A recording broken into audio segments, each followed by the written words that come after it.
Okay, this is live broadcast number 1. Do not do what I'm doing. Motherfucker.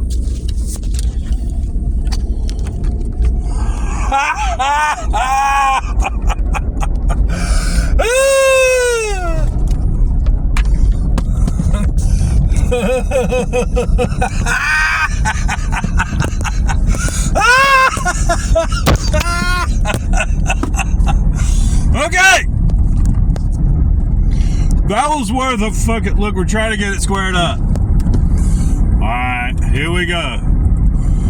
Do not do what I'm doing. We're going to try to turn in here. Here we go. Everybody ready? Hold on to what you got. Heavenly Father, Heavenly Father. Okay. We're getting on the road now. So I decided to do it in this format. This is the first live broadcast. It's really not a live broadcast. We're driving to work in the lovely Asheville, North Carolina metro region. This may make you dizzy. I'm already dizzy. Hello! Alright, what's the topic? Watch out! I had a really good topic earlier in the call, but I don't like how this shit makes me look big. You know, it's funny, like when you hear people talk about the description. Well, they're like 6'9" and weigh 220. If you're 6'9" and weigh 220 pounds, you're a skinny motherfucker, as far as I'm concerned. I mean, I'm 5'8". And I'm having a hard time getting down below 220 pounds. That's just how it is. I like my carbohydrates too much. No. Hey, how you doing? Well, we don't have any propaganda on our vehicle today, so we don't have to worry about people giving me thumbs up, strange looks, beeping horns, cutting me off, firing weapons at me, or anything like that. But we're going 69 miles an hour in a 60-mile-an-hour zone, and people will be passing us like we are stopped on the side road. It's funny how you turn on the camera and all your brilliance evaporates. But that first part would probably be worth the money just to see the total nitwit. Okay, topic for today. Okay, the only topic we're talking about is Bigfoot, Sasquatch. Now, I have just been put in touch with a guy who lives in the Asheville metro region who had quite a strange encounter the day that Hurricane Helene hit the area. And if you listen to Sasquatch Chronicles, you'll have heard his story. And I'm not going to give out any of his information or where his exact location is or anything like that, just for his anonymity. Because just like he said, he is a fairly prominent person.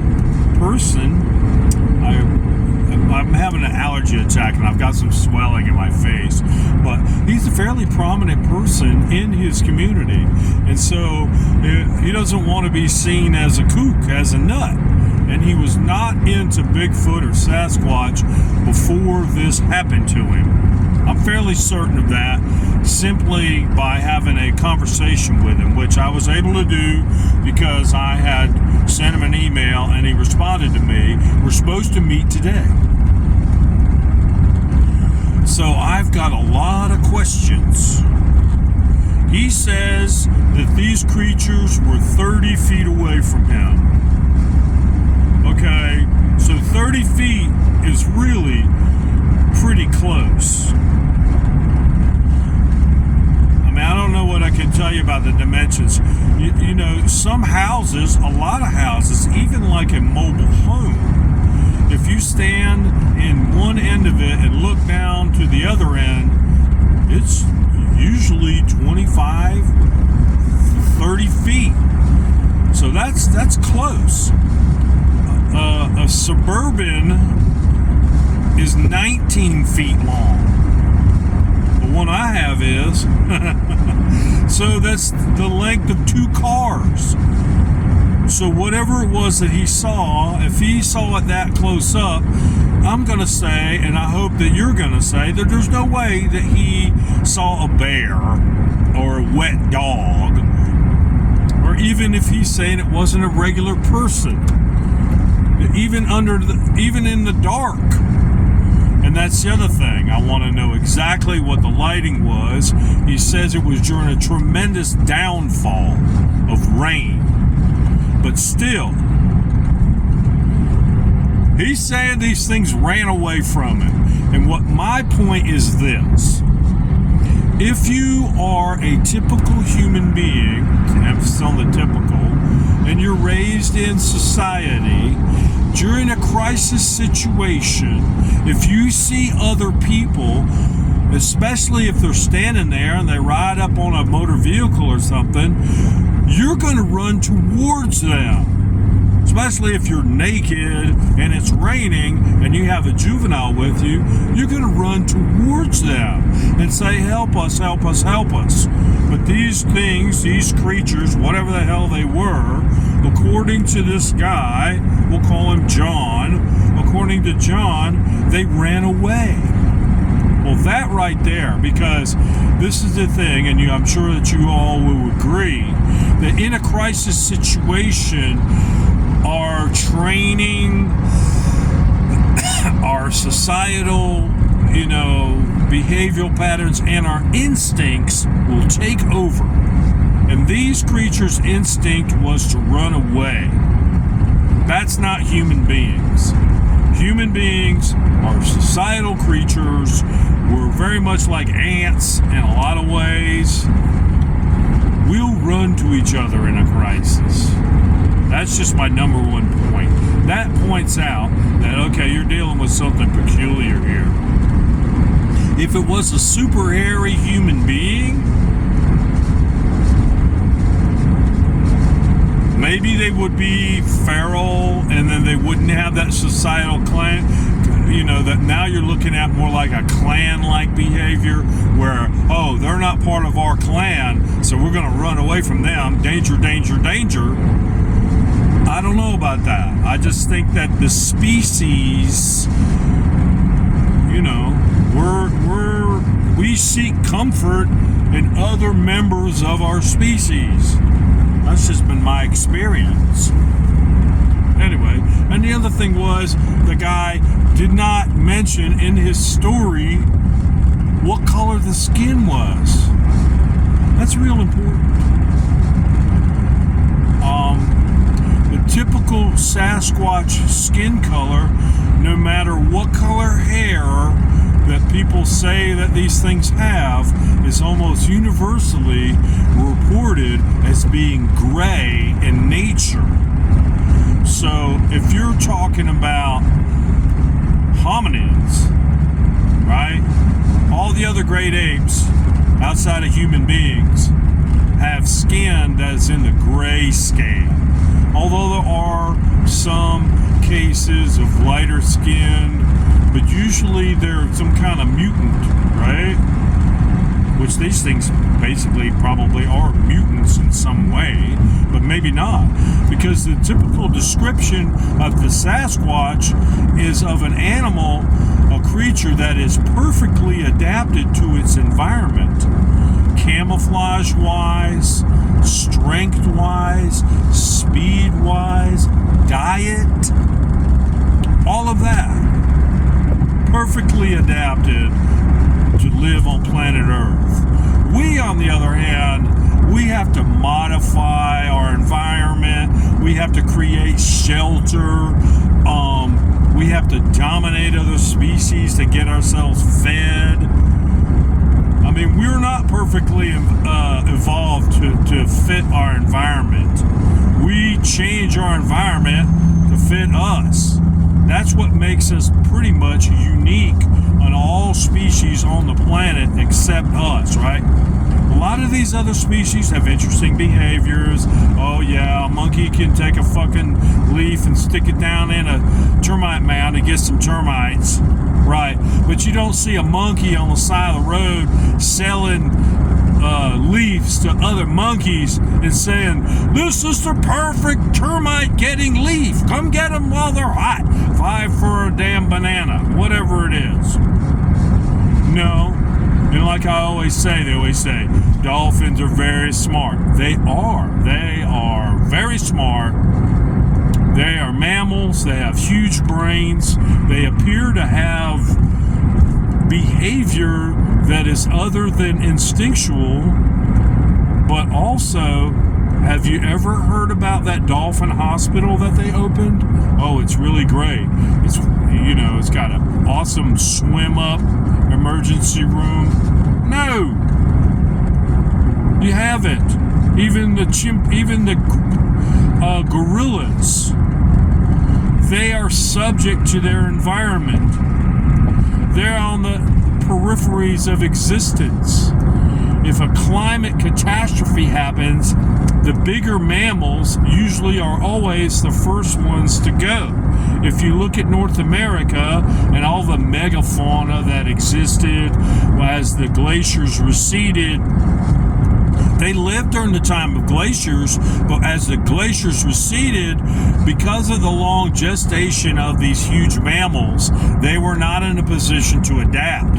It would only take a couple seasons of where the breeding patterns would get disrupted or whatever, where a population could be decimated dramatically. And then it's pretty obvious that the hungry ass, weapon holding Homo sapiens hit this place, they wiped everybody out. We're so greedy, we're so fucking stupid, we're just, dumb as hell when it comes to this shit.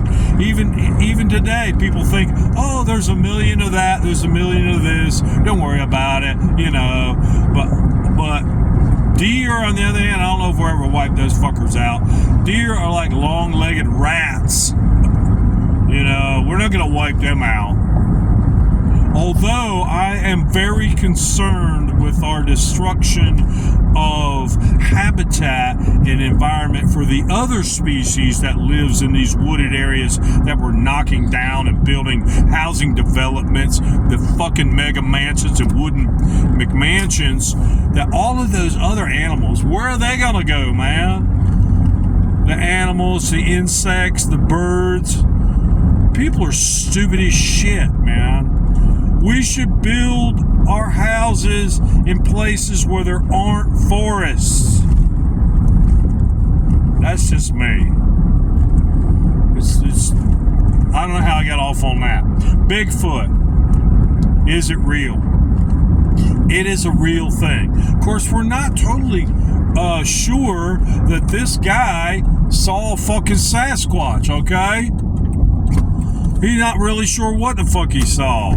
I might have to bleep out all this cursing. My podcast is not for children, even though it will be very educational to listen to it. But somehow I'm going to have to bleep out this cursing because I am very filthy mouthed. Sorry about that, Mama. You should see my dad, how upset he gets when I say those kind of words.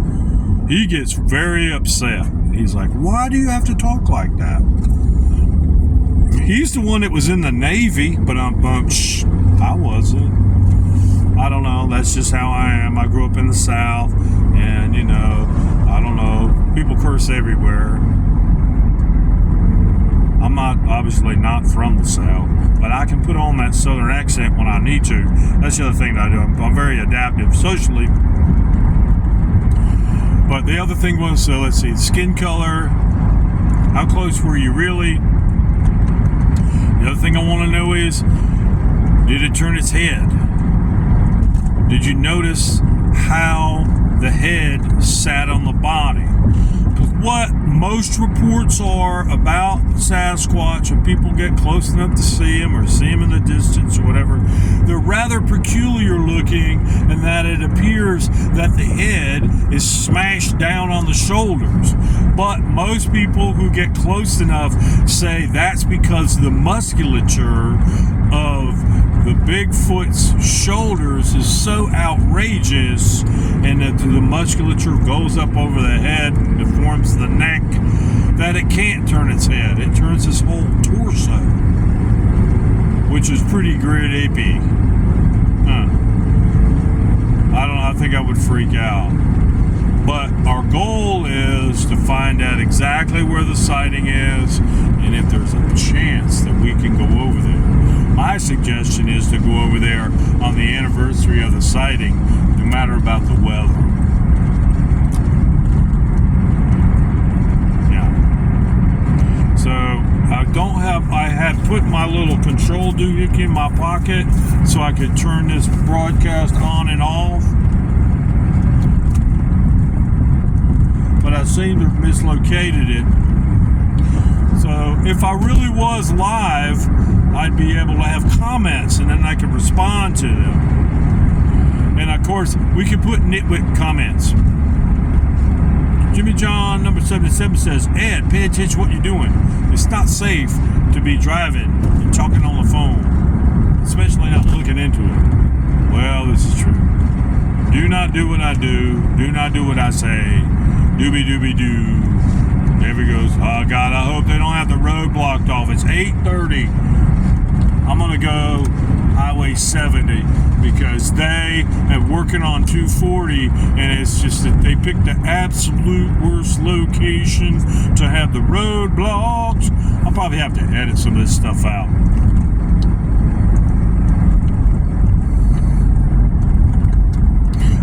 You really can't see the background. All you can see is the junk in my car. But I'm driving through the lovely, absolutely gorgeous today, July 24th, metro region of Asheville, North Carolina.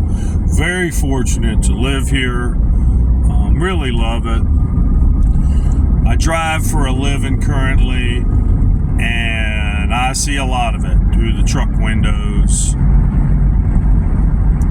You know, I've driven in some other regions. They recently just said that the Washington, D.C. area's traffic is worse in the country, worse than L.A. And I can attest to that. Hell, we lived there. My baby mama and I, before we had the babies, in, when were we there? 98 to 2000, no, 99 to 2001. And I used to live in Quantico, and we would drive up into D.C. Oh, Jesus Christ. You would have to leave early in the morning or after the rush hour. You just committed to sitting still for 30 minutes, no matter when you went. That's the other thing I like to trip on. Well, I'm driving in Asheville all day long.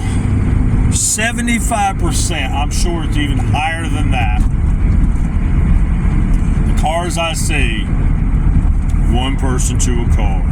And then while I'm seeing this, I'm one person. I'm in a truck with tires, and it's just me. And it's one person to a vehicle on average, man.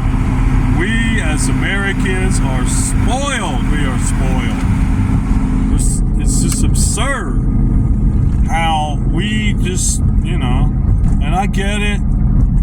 Your vehicle is your personal space where you're away from everybody. You can kind of control the environment and what you listen to and how fast you drive, where you go. It's an expression of our illusion of independence itself. And by that, I simply mean, there's a limited number of behaviors that you can do no matter what, right? There's a wide variety, and there's no way that you could figure out all of the possible behaviors, but you could categorize them. Subject to the rapture and alien invasion or super catastrophic natural disaster. Woo-hoo, look at that. Well, we're going 54 and a 45 right now, and we're surrounded by people. One of the things about Asheville is the average age of the driver here. I mean, I don't know why I'm complaining. I'm 62, but I swear to God, sometimes the average age of the people that drive is 80. And when you get to be 80 years old, John, my dad, and mom, all right, y'all, I'm not trying to crack on y'all. Human beings' reaction times tends to slow dramatically. But it's very frustrating when you have to deal with it. And what happens to me, one of the most common things that happens is this. I drive a Silverado. The headlights are on all the time. You can't turn the automatic headlights off. And so people think I'm riding with my headlights on purpose, up behind them. And then will try to brake check me all the time. So I have to give a significant distance, a gap between everybody else so that they don't think I'm riding their ass with the lights on. It's mind-boggling. But when I go around them, they see that I'm trying to deliver some tires. I'm trying to get my business did. There's somebody sitting somewhere, probably impatiently, waiting on these tires. What is going on with the climate? So according to this, I don't think it's true. It's 70 degrees already at 8:37. Of course, some people are like, well, Ed, I'm in such and such a location and it's already 80. Well, that's true. I'm sorry that you have to live there. But I feel very fortunate to be in the North Carolina mountains. Even though it's populated with other fellow nitwits, and I'll certainly include myself in that, because I am the nitwittiest of the nitwits. Okay, there's one of my customers there. Thursdays tends to be a slow day for whatever reason for us in the tire business. Fridays, of course, is a busy day, especially Fridays like towards the end of the month, because we do inspections also. So in North Carolina, you have to have your car inspected. Well, people freak the fuck out because they gotta have that sticker. Oh my God, we gotta have that sticker. They live in fear.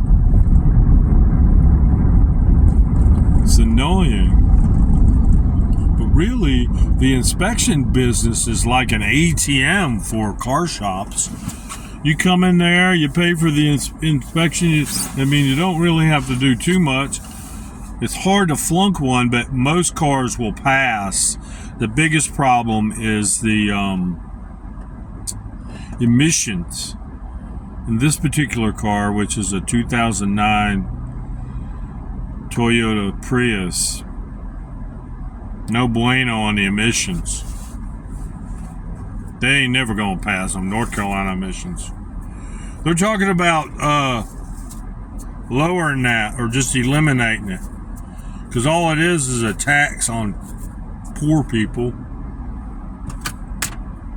You think I'm gonna put a $1,500 catalytic converter on a car that's not worth but double that? Then you'd have to live in fear of somebody stealing your damn catalytic converter. It's crazy.